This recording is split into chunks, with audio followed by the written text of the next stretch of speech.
તો વડોદરાની વિશ્વામિત્રી નદીનું જળસ્તર ભયજનક સ્તર પર પહોંચી ગયું છે। ઉપરવાસના વરસાદના કારણે બે કાંઠે વિશ્વામિત્રી નદી વહી રહી છે। નદીનું જળસ્તર વધતા બે બ્રિજ બંધ કરવામાં આવ્યા છે।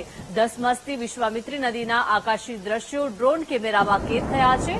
તો શહેરમાં સર્પાકારે વહેતી વિશ્વામિત્રી નદીની આસપાસના વિસ્તારોને પણ એલર્ટ કરી દેવામાં આવ્યા છે। તો જેના આકાશી દ્રશ્યો સામે આવ્યા છે। બે કાંઠે વિશ્વામિત્રી નદી વહી રહી છે।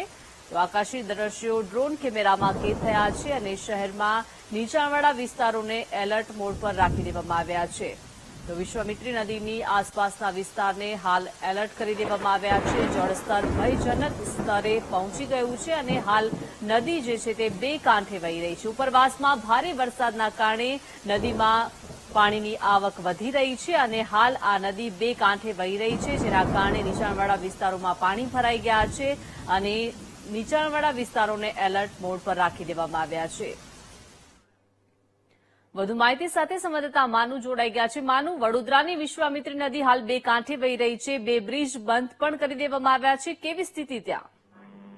દીપિકા, વિશ્વામિત્રી નદીમાં જે રીતે આજવા સરોવરથી સતત પાણી આવી રહ્યું છે, વિશ્વામિત્રી નદી અત્યારે એના ભયજનક સપાટીથી ઉપર 2 ફૂટથી વહી રહી છે, એટલે વડોદરા શહેરના અનેક વિસ્તારોમાં પાણી ભરાયેલા જોવા મળી રહ્યા છે। 2 બ્રિજ બંધ કરવામાં આવ્યા છે।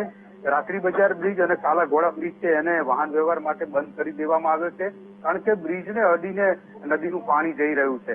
આ જે સમગ્ર દ્રશ્યો છે એ ડ્રોન કેમેરાની નજરે પણ વીટીવીમાં પ્રદર્શિત કરવામાં આવી રહ્યા છે।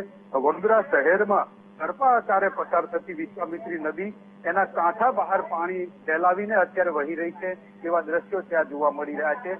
ખાસ કરીને 2700 થી વધારે લોકોને અન્ય જગ્યાએ શિફ્ટ કરવામાં આવ્યા છે। અત્યારે ગઈકાલે જે રેસ્ક્યુના સતત કામગીરી ચાલી અને ત્યારબાદ લોકોને સલામત સ્થળે ખસેડવામાં આવે છે, પરંતુ હજુ અનેક સ્થળો એવા છે કે જ્યાં તંત્ર પહોંચી શક્યું નથી। લોકો આ પાણી ભરાવાના કારણે મુશ્કેલીનો સામનો કરી રહ્યા છે।